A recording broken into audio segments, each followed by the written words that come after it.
Eu vou pedir aos irmãos, se faz favor, para abrirem uma passagem que é bastante conhecida de todos nós e que se encontra em 1 de Samuel, no capítulo 17. 1 de Samuel, no capítulo 17. E nós vamos ler alguns versículos. E eu costumo sempre dizer que, apesar da palavra ser conhecida, ou de às vezes nós a termos lido muitas vezes, há sempre algo fresco que nós podemos extrair e abençoar o nosso coração. Esta palavra abençoou-me muito nestes últimos tempos. Tem sido uma palavra que tenho meditado, tenho falado, às vezes com a Ana, é uma palavra que temos vindo a descobrir algumas coisas novas e frescas. Então, eu gostava que abrissem 1 de Samuel, capítulo 17. Para fazer um enquadramento, havia uma guerra a decorrer entre Saul e os filisteus, e todos os irmãos de Davi encontravam-se no campo de batalha. Enquanto isso, Davi estava a tomar conta das ovelhas do seu pai. E foi enquanto ele tomava conta das ovelhas do pai que o seu pai o chamou para ir levar mantimento até aos seus irmãos. E uma coisa muito interessante aqui, e que saltou para mim, é que é bom saber que ele estava a tomar conta das ovelhas do pai quando foi chamado para realizar alguma coisa grandiosa para Deus, porque Deus não chama ninguém que esteja a fazer nada. Se tu não estás a fazer nada, Deus não chama para fazer alguma coisa. Deus só chama pessoas que estão ocupadas a fazer alguma coisa para Ele, ou alguma ocupação. Deus chama para levá-los a um outro patamar. Então, muitas vezes eu ouço pessoas dizer, e ouço isso de uma forma periódica, a dizer: o Senhor, quero que o Senhor me mostre o que é que eu vou fazer, quero que o Senhor fale comigo para me mostrar o que é que eu vou realizar. Mas podes ficar a orar até ficares velhinho, Ele não vai mostrar nada a menos que tu faças alguma coisa. Eu lembro-me quando eu tinha talvez 10, 12 anos, talvez até um pouquinho mais, eu dizia à minha mãe com muita frequência: mãe, eu não sei o que é que Deus quer que eu faça. Os meus pais converteram-se, eu tinha 3 anos, 6 anos eu levantei o meu braço na escola dominical, fui crescendo nos caminhos do Senhor, aprendi a tocar acordeão, porque o meu pai gostava muito de acordeão e obrigou-me a tocar acordeão. Então, fui tocando acordeão, fui tocando viola, que era a minha paixão, e lá cantarolava algumas coisas, mas dizia à minha mãe: mãe, eu não sei o que é que eu vou fazer, eu não sei o que é que o Senhor quer de mim. E a minha mãe deu-me um conselho que até hoje eu nunca mais esqueci. A minha mãe virou-se para mim e disse: filho, faz tudo aquilo que vier à tua mão para fazeres, que não vai demorar muito, tu vais saber o que é que Deus quer de ti. Então, eu disse: mas tudo que vier à mão? Ele disse: sim, tudo para o qual tu fores convidado a fazer alguma coisa, faz como ao Senhor, faz o melhor que tu souberes e não tardará muito, tu vais saber o que Deus quer de ti. E assim foi, eu comecei a fazer tudo aquilo que me era pedido. Antigamente na igreja chamavam de porteiros. aquilo que nós chamamos de assistentes ou equipa de acolhimento. Então eu fiz portaria, lá estava eu, à entrada da igreja, sempre que alguém chegava, lá estava este adolescente de 12, 13 anos, com um sorriso, bem-vindo, bem-vindo. E os cultos lá eram às 8h30 da noite, às 8 da manhã, 8h30, lá estava eu a dizer bem-vindo, bem-vindo, bem-vindo. Logo mais me convidaram para dar aulas às crianças mais pequenas. E fui professor da escola dominical das crianças dos 3 aos 5 anos. Logo mais fui convidado para começar a dar as aulas da escola dominical aos jovens. Logo mais, quando eu tinha 16 anos, comecei a ser convidado para de vez em quando pregar. Quando fui cheio do Espírito Santo, no dia 6 de junho de 1972, nesse dia o pastor da igreja disse logo à noite: quem prega és tu? Eu disse: mas eu não sei pregar. Mas havia um percurso pelo qual ele me estava a conduzir. Ele estava a discipular-me. Todos os dias, às 6 horas da manhã, ele estava na minha casa para nós irmos à pesca. Porque ele sabia que eu gostava de pescar. Ele chamava-se Daniel Ferreira. Então, às 6 da manhã, eu ia com ele para a pesca, mas antes de pescarmos algo, nós pescávamos primeiro, lançávamos a linha, porque aquele era o atrativo, apanhávamos uns charrocozinhos assim pequenos, depois sentávamos na pedra e ele dava-me durante 20 minutos uma lição bíblica, em particular.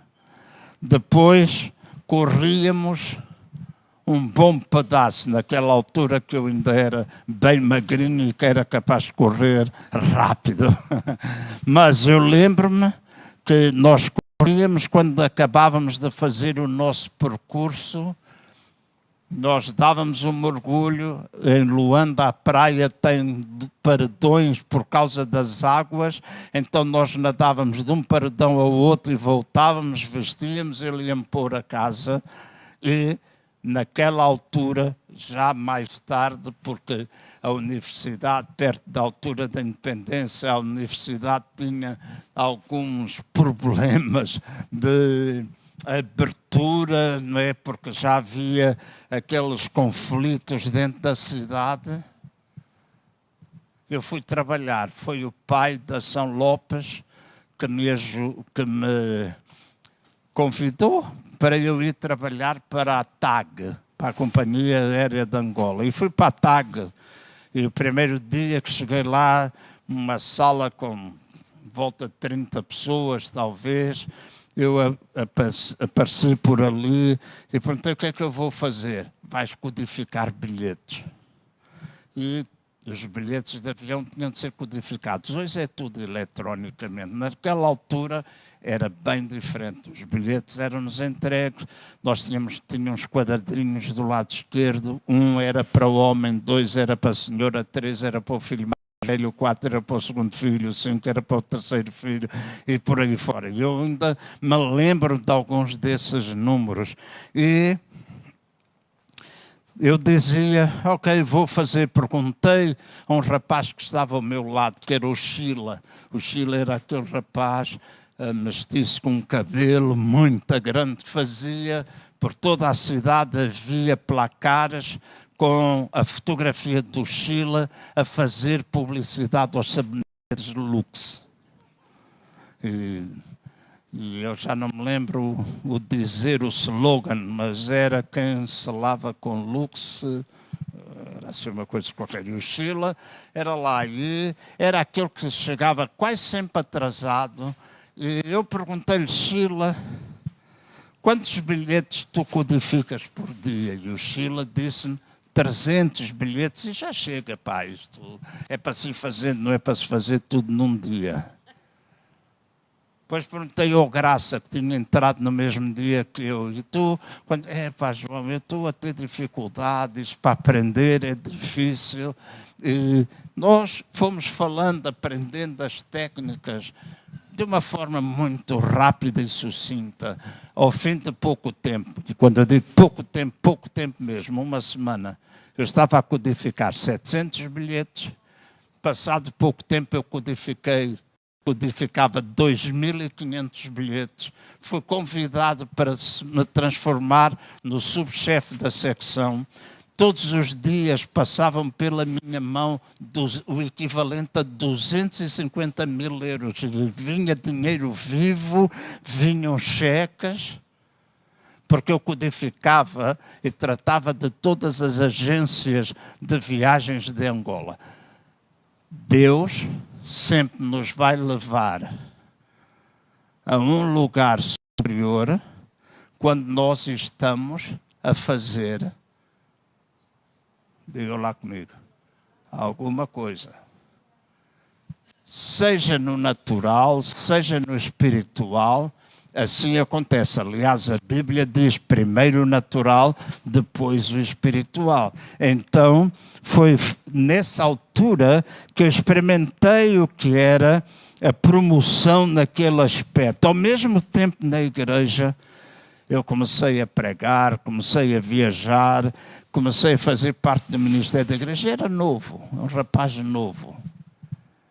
Mas, quando eu e tu obedecemos àquilo que o Pai nos manda fazer, tal e qual como Davi obedeceu ao seu pai, primeiramente tomando conta das ovelhas e depois sendo aquele que foi chamado para uma tarefa mais específica e grandiosa, Deus também nos vai abençoar. Então não fiques para aí à espera a perguntar e orar o que é que Deus quer que eu faça. Se eu falo, Deus mostra-me o que é que seja, o que é que tu queres que eu faça. Uma coisa que eu costumo dizer é que, e para mim aprendi isto ao longo e espero que possa ajudar alguns de vocês nesta manhã. Normalmente, o que Deus quer que nós façamos está associado à nossa paixão.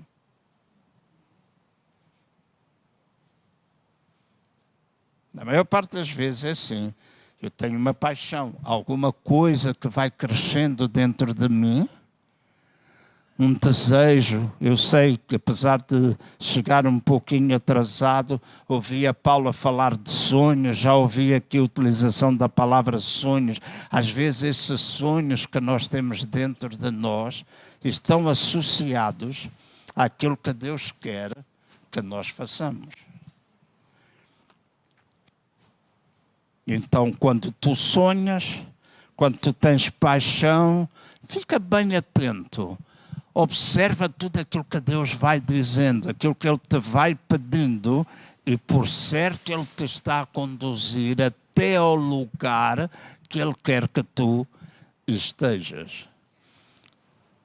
No versículo 17, de 1 de Samuel 17, diz assim: toma para teus irmãos um efa deste grão tostado e estes 10 pães, e corre a levá-los ao arraial a teus irmãos.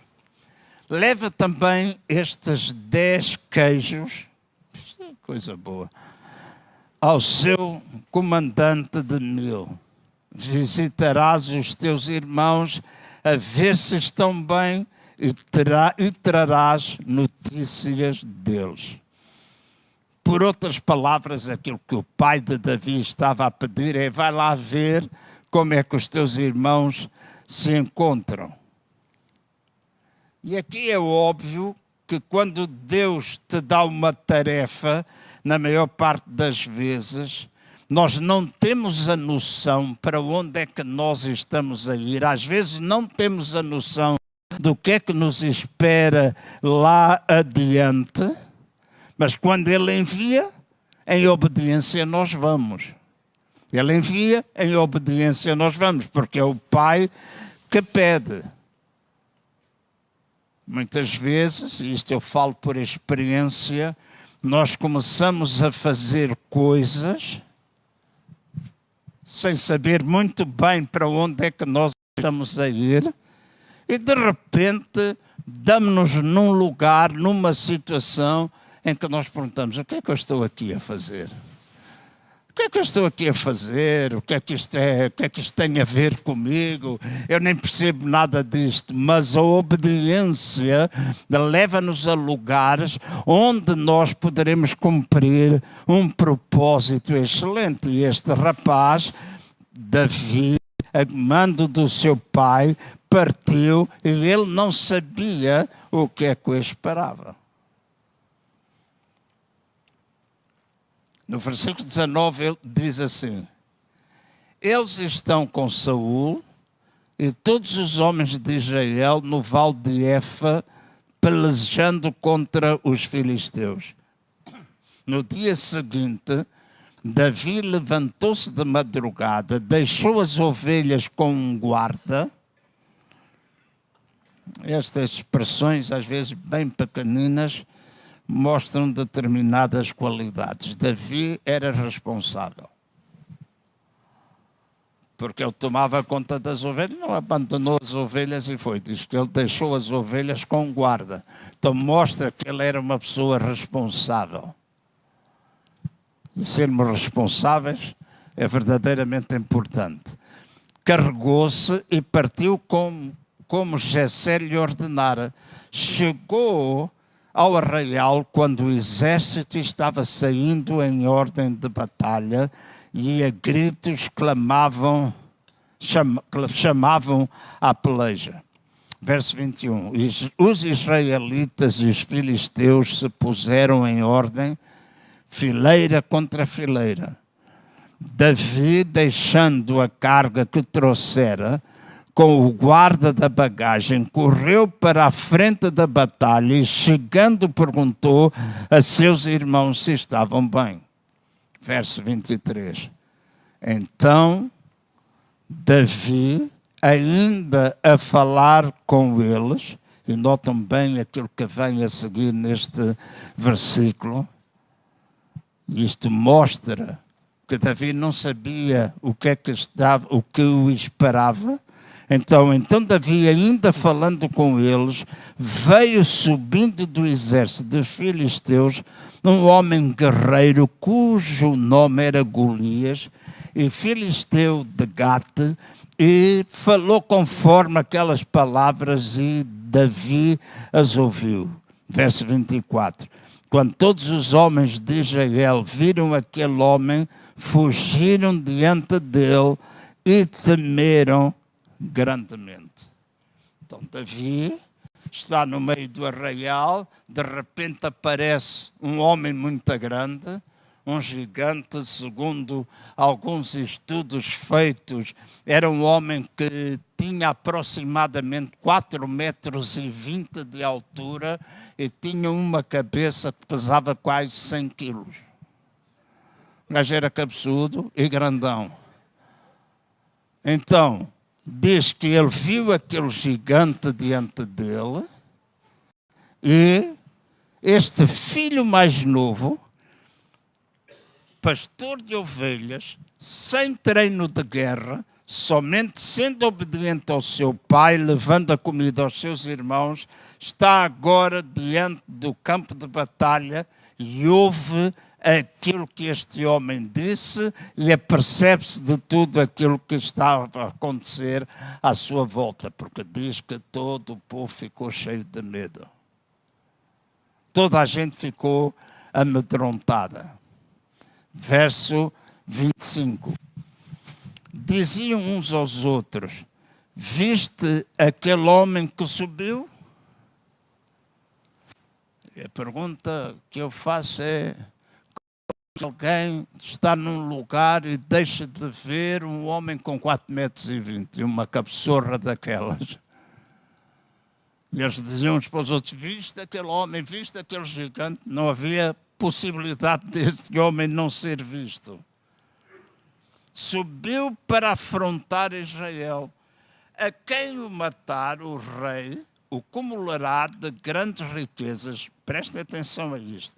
Quem matar este homem, o rei acumulará de grandes riquezas e lhe dará a sua filha e fará a casa de seu pai livre de impostos em Israel. Queres arranjar a filha do rei? Mata um gigante. Não é? É o que está aqui. Ainda fica rico e deixas de pagar impostos. Não é? Então, quem está aqui e ainda procura casar, mata um gigante, né? Fica com a filha do rei e deixa de pagar impostos. Mas diz logo a seguir: o rei dará isso. Perguntou Davi aos homens que estavam perto dele: que farão ao homem que matar este filisteu e tirar a afronta de Israel? E agora escutem. Quem é este incircunciso filisteu para afrontar os exércitos do Deus vivo? Ele ouve o que é que o rei ia fazer, agora ele está ali, perguntou quem é este, e depois diz, quem é que é este homem que é um incircunciso? E esta expressão ser incircunciso significa que ele não fazia parte da aliança, ele não era um homem da aliança. Quem é este homem para poder afrontar os filhos de Deus? Quem é este homem para afrontar o Senhor dos exércitos, o Deus de um exército que tem um Deus vivo? Ninguém no campo de batalha dissera isto.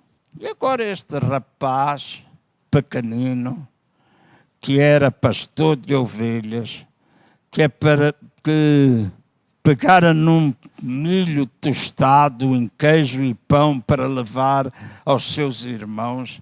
Agora este homem está ali, este rapaz, e começa a dizer, quem é este incircunciso? Ninguém falou desta maneira entre todo o exército. Quem é este incircunciso para afrontar o exército do Deus vivo? No verso 27, o povo lhe repetiu aquela palavra dizendo, assim se fará ao homem que o matar. Qual é a palavra? A palavra que está escrita no versículo 25, que ele daria a sua filha, que ele deixaria de pagar impostos e que iria enchê-lo de riquezas. Verso 28, ouvindo Eliabe, seu irmão mais velho, falar àqueles homens, acendeu-se a sua ira contra Deus e disse, por que desceste aqui? E com quem deixaste aquelas poucas ovelhas no deserto? Eu vou parar aqui e conduzir os irmãos num pensamento que eu também tive. Quando nós estamos em obediência, sempre vai aparecer alguém que vai tentar levar-nos a não fazermos aquilo que devemos fazer. A maior parte das vezes vai-te até trazer coisas contra ti, com o objetivo de te embaraçar e às vezes até de te insultar. O que é que tu fazes aqui, pá? Por que é que tu deixaste aquelas poucas ovelhas que tu tomavas conta? Estás armado em quê? Quem é que te mandou para cá? E este era o irmão mais velho de Davi. E não é suposto, eu digo não é suposto, mas às vezes acontece, apesar de não ser suposto, que os irmãos se insultem uns aos outros e se embaraçem uns aos outros. Amém? Não é suposto. Mas às vezes acontece. Parece que o meu microfone deixou de funcionar porque alguns de vocês ficaram bem caladinhos. Não é suposto também que os cristãos sejam negativos em relação a outros cristãos. Com quem é que tu deixaste as poucas vezes? Graças a Deus, porque há pessoas que não escutam os comentários dos outros. Graças a Deus por isso. E Eliabe vira-se para Davi, no versículo 28, e na continuação diz: bem conheço a tua presunção e a maldade do teu coração. Se Eliabe soubesse por que razão Davi estava ali, jamais deveria falar estas palavras. Mas ele falou-as. Desceste para ver a peleja? Desceste para nos ver derrotados? E sempre, escutem bem, sempre vai haver pessoas com esta intenção de derrotar, de desanimar, de frustrar os teus planos quando tu estás em obediência, indo na direção da qual Deus te mandou. E no versículo a seguir, diz, no verso 32, diz-se Davi a Saul. Este era o rapazinho que tomava conta das ovelhas. Este rapaz, Davi, volta-se para Saul e diz assim: não desfaleça o coração de ninguém por causa deste filisteu. O teu servo, e quando está aqui a dizer o teu servo, está a referir-se a ele mesmo, irá para pelejar com ele. Irá para pelejar contra ele. Verso 33. Respondendo Saul: contra este filisteu não poderás ir para pelejar com ele. Tu ainda és moço e ele homem de guerra desde a sua mocidade. Porém disse Davi a Saul: teu servo apacentava as ovelhas de seu pai. Sempre que vinha um leão ou um urso, e tomava um cordeiro do rebanho, eu saía após ele e o matava, arrancava o cordeiro da sua boca, levantando-se ele contra mim, segurava pela barba e feria e o matava. Não sei se vocês conseguem pintar este quadro.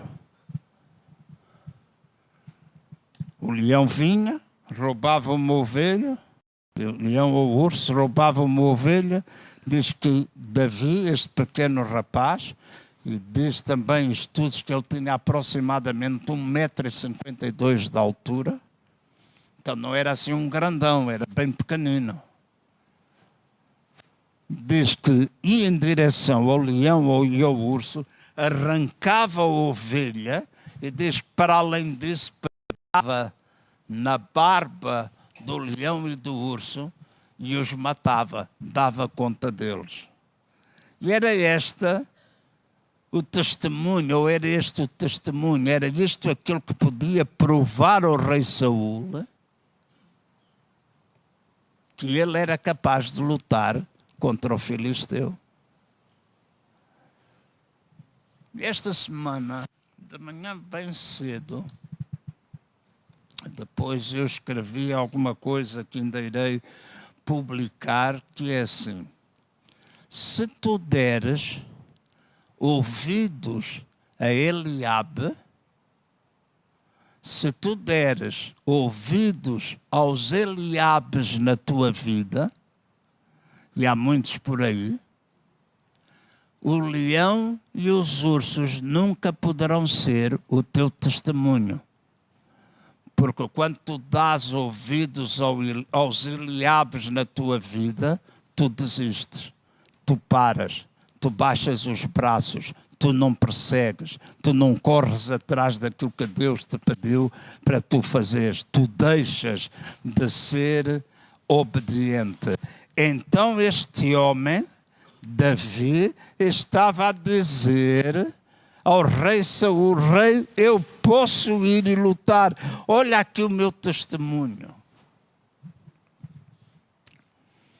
Quando nós aprendemos um pouco de marketing, uma das coisas que é ensinado no marketing, não é, Natália? É que uma das coisas mais importantes é nós apresentarmos provas, apresentar testemunho. Isso é assim, né? A internet hoje está cheia de coisas de marketing, muita publicidade, e é assim que as coisas aparecem. Faço isso, olhe para isto, já curei assim, já aconteceu assim, ao tomar isto, nascem-lhe pelos, se você é careca, nascem-lhe pelos na cabeça, se experimentar isso, passa não sei o quê. E eu às vezes olho para aquilo e digo: caneco, se estas coisas todas funcionassem, não havia ninguém com problemas nem doente. Não é? Eu vou brincar, estamos aqui no meio de adultos. Apareceu duas ou três publicidades de um nebulizador, não sei se algum de vocês já viu, que ele metia no nariz, como aquelas coisas do Vic, que é de abelha, misturada com equinácea e mais não sei o quê. Então, o homem tinha problemas da próstata. Então, ele metia aquilo no nariz, inalava aquilo, o pênis crescia de repente 30 centímetros, a mulher ficava toda apaixonada, porque agora, opa! Eu pensei, porque é que os homens com problemas da próstata não compram todos este inalador? Como se houvesse algum parvo que iria acreditar que por inalar um pouco, não sei o que, da abelha com aquilo.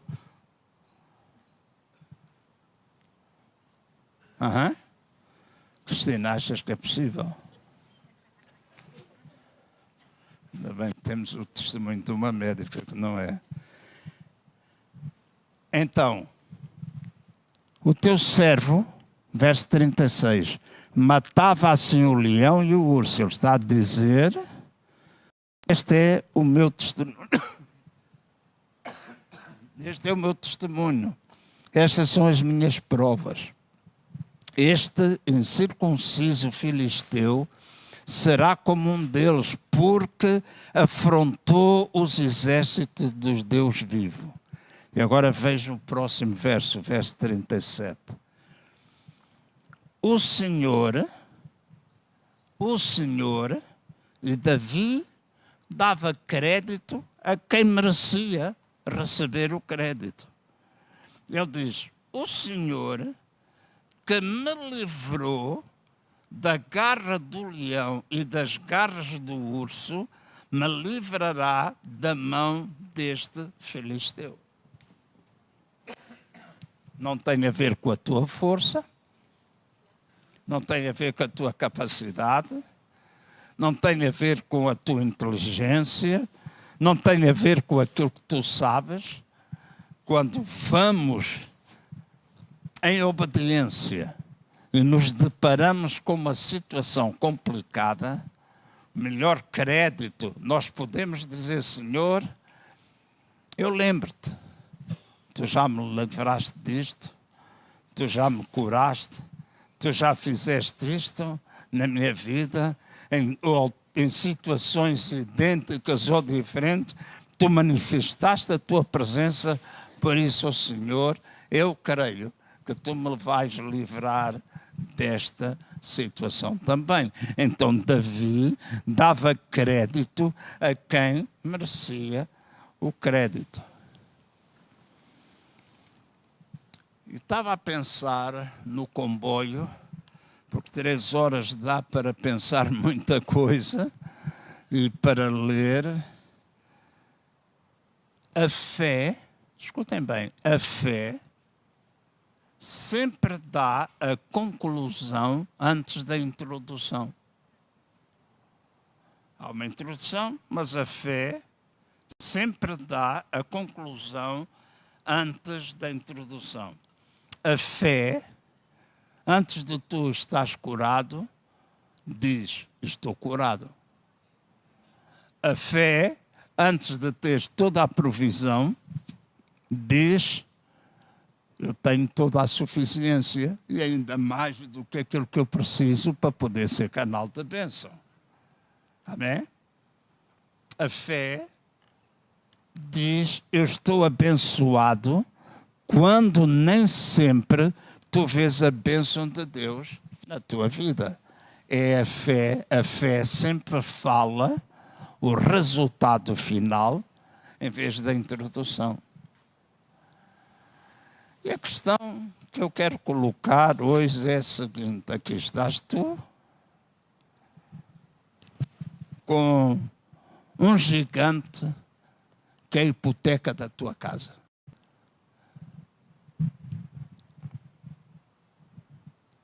No outro dia, a minha filha mais nova, ela dizia, pai, não sei como é que eu vou fazer. Eu disse, não sabes como. E ela disse, nossa prestação era 400 euros por mês e subiu para 870. Como é que eu vou fazer? Eu disse, filha, como é que vais fazer? Continuar a pagar como sempre pagaste. Ah, mas como é que vai acontecer? Eu disse, eu não sei. Mas o Deus, que é o Deus de toda a provisão, vai continuar a abençoar a tua vida. Aquilo que é importante é tu não dás lugar. Ah, pastor está a dizer para nós sermos irresponsáveis. De maneira alguma. De maneira alguma. Mas aquilo que eu estou a dizer é, das situações difíceis da nossa vida, o Senhor nos dará o livramento. O Senhor nos dará o livramento. Como é que tu vais pagar? Eu não sei. Eu não sei. Mas só sei que o Senhor te vai dar o livramento. Em muitas situações difíceis na minha vida, principalmente no início do ministério, houve tantas situações onde no início nós ganhávamos tão pouco, tão baixo, e nós tínhamos de sustentar a nossa casa. E eu e Ana Cristina muitas vezes nos sentámos para fazer contas, a ver onde é que nós evitaríamos gastar dinheiro. Então a gente cortava quase sempre na Coca-Cola, porque era um gasto sempre presente nas nossas contas. Em vez de beber 6 litros, eu dizia, vou beber 1 litro, porque vamos poupar X. E nós fizemos a nossa parte para que pudéssemos pagar as contas. No presente, às vezes acontece comigo e acontece com vocês, reajustes no nosso orçamento. Mas eu sempre continuo a dizer, o Senhor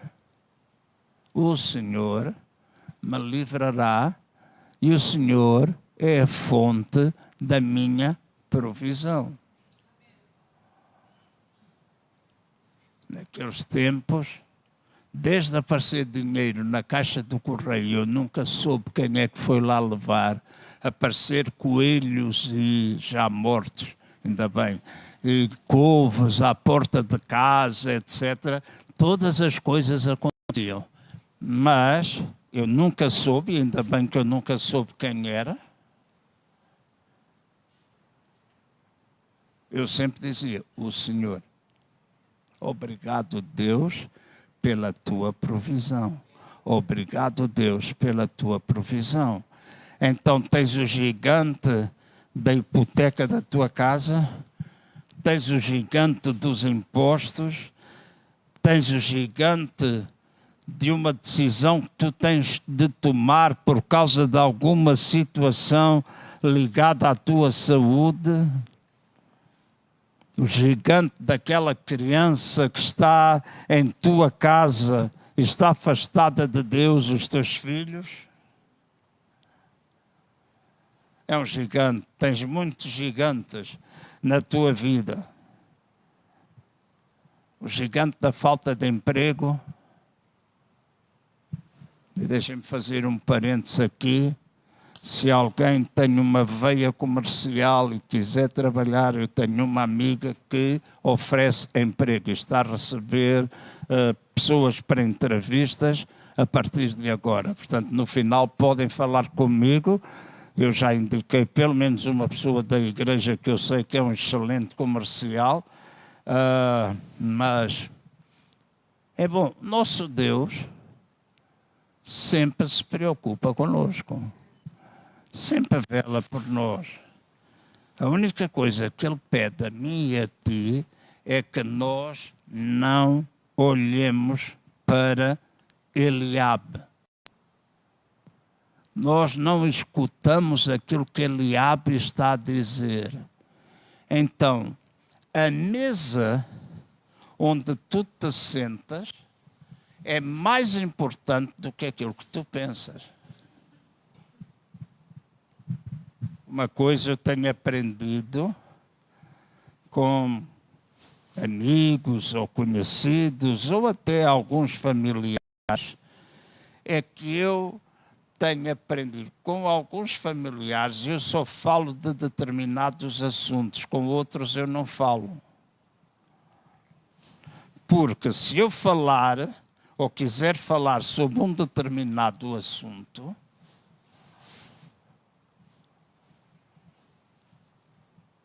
aquilo que eu vou ter de retorno é contrário àquilo que eu creio. Então eu prefiro deixar a pessoa com a opinião e eu rodear-me daqueles que podem edificar a minha vida, a visão que eu tenho, para poder concretizar as coisas que Deus espera que a gente concretize. Então a nossa mesa, aqueles que nós sentamos à mesa, são muito importantes. Muito importantes. E eu falo isto no espiritual, mas falo isto no natural também. Em tempos passados, eu lembro-me que uma ou outra vez eu convidei pessoas que sabia que estavam em aflição, sabia que não tinham experimentado um determinado número de coisas, e às vezes, com muito sacrifício da minha parte, eu os convidava para jantar, sacrificava-me financeiramente para dar o melhor que eu podia dar. Eu nunca esqueço uma família que foi à minha casa, ainda aqui em Lisboa, e eu dei um prato de camarão, assim, estufado, etc. Eu costumo a comprar, não tinha muito dinheiro para comprar, aquilo iria alterar grandemente o nosso orçamento, mas a minha atitude é, eu vou ser bênção para esta pessoa. E quando nós abençoamos, nós somos abençoados. Coisa mais triste é que, passado pouco tempo, eu comecei a ouvir de outras pessoas que o homem da tal família andou a falar a toda a gente que na minha casa só se comia camarão. E eu pensei, nunca mais te sentas à minha mesa. Está a ver? E nunca mais o convidei. Nunca mais se sentou à minha mesa, porque ele nem tão pouco soube ser agradecido. Então, na esfera natural, tem cuidado com quem tu sentas à tua mesa. Na esfera espiritual, a mesma coisa.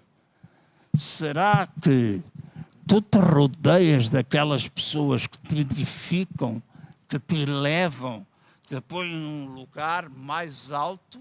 Ou será que tu te assentas no meio daqueles que simplesmente sabem destruir, sabem falar mal, sabem dizer aquilo que não devem dizer? A escolha é tua e é minha.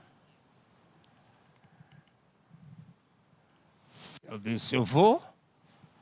E Saul virou-se para Davi e disse, vai-te, o Senhor é contigo. Davi disse, Saul disse, ele é baixo, tem boa aparência, e há por menos 2 vezes nesta passagem, eu não li, mas pelo menos 2 vezes, a indicação de 2 homens com boa aparência. Saul e Davi, diz que eles eram uns borrachos. Era gente fina. Homens bonitos, bem parecidos.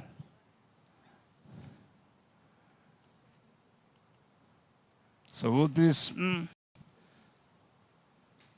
tem boa aparência, sabe falar, então deixa lá ir. Eu vou dar-lhe a minha armadura para que ele com a minha armadura possa lutar contra o filisteu.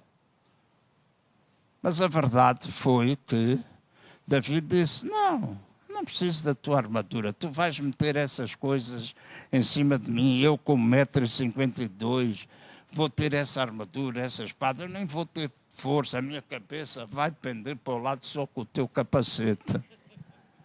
Eu não preciso nada disso, eu tenho algo muito mais poderoso que é o meu testemunho, o leão e o urso.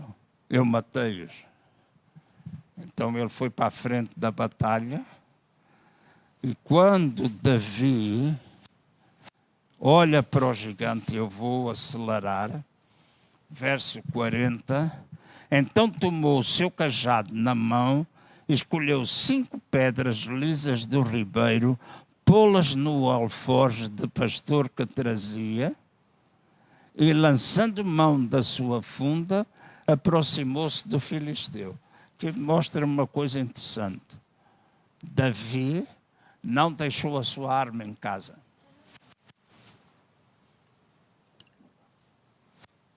Davi não deixou a sua arma em casa. O filisteu também vinha se aproximando de Davi e o seu escudeiro ia adiante dele.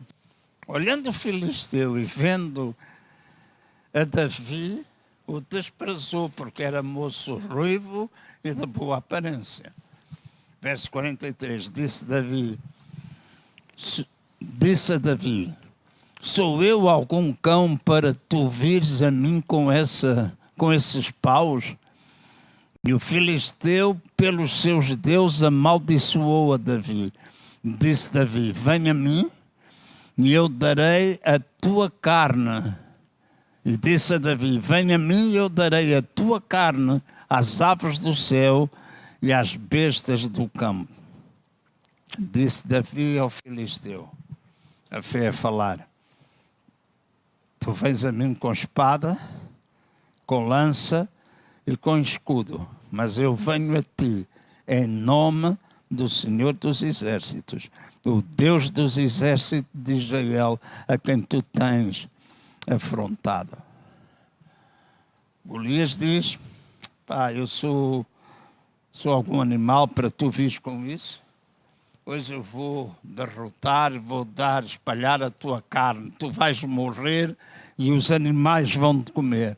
Mas Davi olha para ele e diz-lhe quase a mesma coisa, diz, tu vens a mim com toda essa armadura, mas ouve bem uma coisa, o Senhor dos Exércitos é aquele que me vai livrar.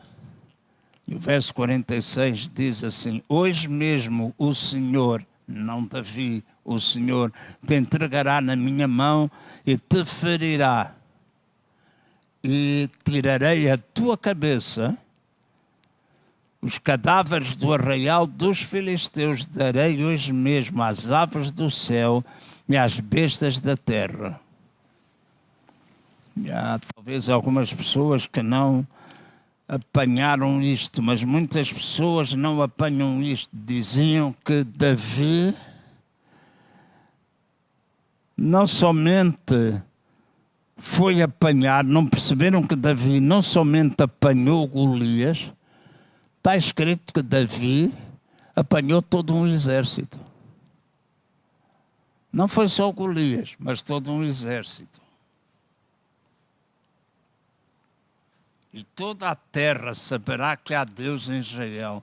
Saberá toda esta congregação que o Senhor salva, não com espada, nem com lança, pois do Senhor é a guerra, e Ele vos entregará nas nossas mãos. E diz que Davi mete a mão no alforje, tira a sua funda, pega numa daquelas 5 pedras bem brilhantes, limpinhas, bem redondinhas, aciona a funda e pá, bate na cabeça do gigante, o gigante tomba, todo o exército dos filisteus começa a fugir, Davi corta a cabeça, expõe no arraial, depois traz aquilo como troféu. Quer dizer, era o leão e o urso, e agora tenho aqui a cabeça do Golias. Eu estou a terminar chamando a atenção para este facto. Dependendo da tua atitude e dependendo daquilo que tu possas estar a enfrentar na tua vida, e podes estar a ter alguma dificuldade, algum gigante, mas se tu acionares a tua fé, e a fé é chamar o que não é como se já fosse, certo? É chamar o que não é como se já fosse. Então, se tu acionares a tua fé, esse gigante que está diante de ti e que parece impedir de tu alcançar o que Deus pretende para ti, pode ser o colocares os teus filhos na escola, pode ser começar um novo negócio, pode ser comprares a casa, pode ser pagares a renda. Não sei qual é o teu gigante nesta manhã, mas se acionares a fé, o gigante vai tombar, porque tu utilizarás a palavra do Senhor que ferirá a cabeça do teu inimigo, e a vitória é tua. E no próximo domingo, para além de nós falarmos de sonhos, para além de nós falarmos de bênção, para além de nós ouvirmos testemunhos de pessoas pelas quais oramos hoje, nós também vamos ter uma celebração fantástica, porque muitos de nós iremos entraremos na igreja assim, que é a cabeça do gigante que a gente matou ao longo desta semana. Então, no próximo domingo, quando tu entrares, traz a cabeça do gigante debaixo da tua mão. E quando nós estivermos a louvar, tu louvas e dizes: oh Senhor, tu me deste mais um gigante. Aquilo que parecia impossível tornou-se possível, porque tu, Senhor, és comigo. Tu me dás a força. E hoje mesmo, antes de tu saíres, tu podes começar a pôr a fé a falar aquilo que não é como se já fosse, a chamares à existência que ainda não existe. E com isso estás a apontar à cabeça certa. E ela é tão grande, esse gigante pode ser tão grande, que a boa notícia é que as pedras que tu vais usar vão ser impossíveis de falhar.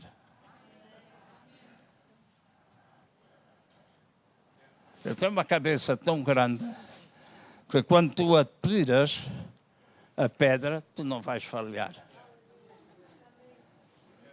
Ele tem de tombar, degolas o bicho, e expões perante os teus inimigos e tu declaras vitória no nome do Senhor Jesus.